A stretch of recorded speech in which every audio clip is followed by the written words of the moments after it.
Hello, everyone, and welcome to the last Xbox game I own that we're doing for this for now. Welcome to Chris's Collection. This is Ultimate Spider-Man for Xbox.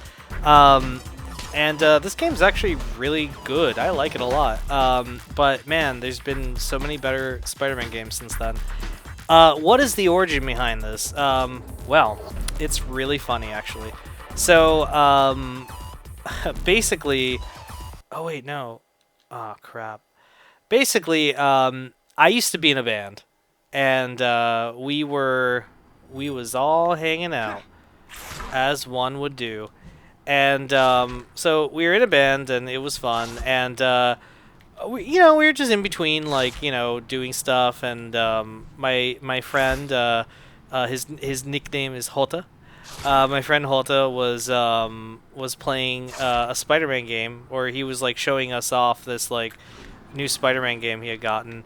And I was like, "Oh, dude, what is it?" And he's like, "Check this shit out." And it was this game. It was Ultimate Spider-Man. I'm like, "What is Ultimate Spider-Man? What is he so ultimate about?" Or some stupid thing like that. How do you stick to whatever? And he's like, "Yeah, dude, you never heard of Ultimate Spider-Man?" I'm like, "No, man." He's like, "It's a comic book about Spider-Man, and it's like a reboot kind of thing." And I'm like, "Oh, cool." So whatever. I didn't really know of it, and he played like the intro of the game, and I was like, "Oh, holy shit, this game kicks ass!" And he's like, "I know." And so I really dug it. I thought it was really fucking cool. And so did he, and because he had bought it. And so I just kind of kept it at the back of my head. I was like, God, that's really cool.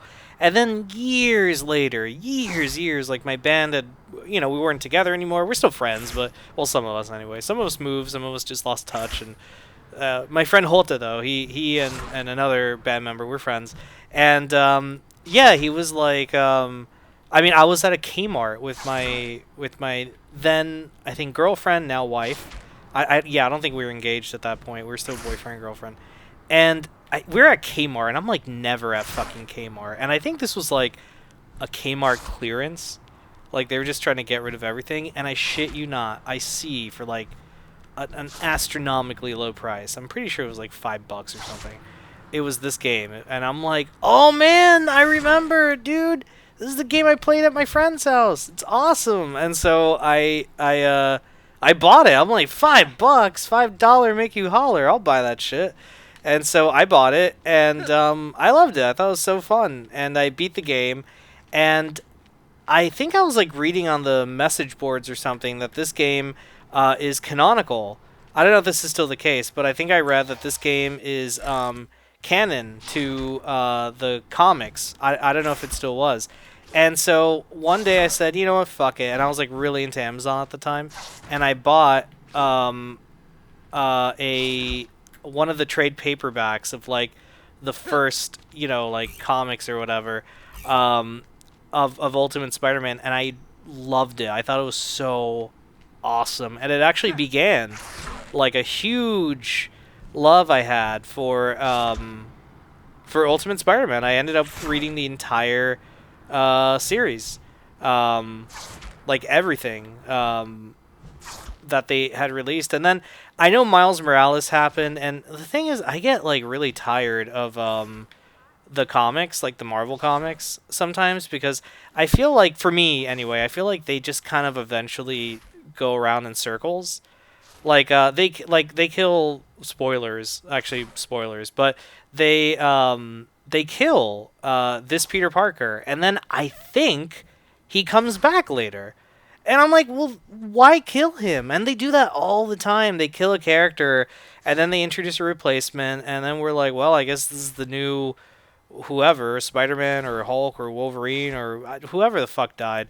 And then, like, after a while, they're like, ha, got you. It actually isn't. Now he's alive. Now there's two of them. And it's just like, I don't know. I think it's a little bit silly and dumb and fucking annoying and whatever.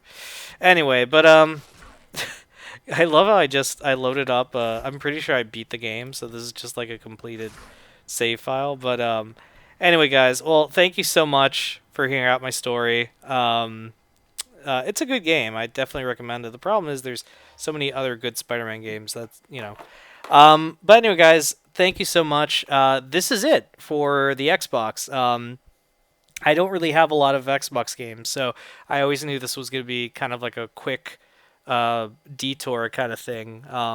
PS2 was always like my home daddy, I got so many games on that console, whereas GameCube, Xbox, it was really just kind of like niche games, or not niche games, but like exclusives and stuff like that. That's why PS2, we were there for a while, and Xbox were finishing, and GameCube will finish probably just as fast, maybe a little bit longer, but like more or less a little bit longer. Yeah, guys, thank you so much. I love the OG Xbox. It's weird. It's a console that I don't have like a lot of super personal memories. In other words, I don't remember like buying it at launch, for example, or anything like that. But Xbox was such a big part of my life because I would always read about it because I had friends that had it, so they would like here, dude, try out Halo. Or I had like friends that would tell me about their LAN parties, or eventually I would get one, and then like stuff like Ultimate Spider-Man, or when I worked at a GameStop, and I would be like, oh man, all these games. And then eventually, I got a 360, and I started playing this backlog of games that existed on the OG Xbox that I never knew about, which was dumb because I had this fucking system sitting there. So yeah, Xbox. It was it was a console during a time where I was very casual with my games. And it's the only Xbox console that I was casual with, because starting with 360, oh man, I just vroom went like straight through. When we get there, we'll be a while on 360. But anyway, guys, thank you so much. Next week we'll be starting on GameCube. So be on the lookout for that. And yeah, we're gonna keep going through all these consoles. It's gonna be great. All right, guys, thank you so much for watching. Take care.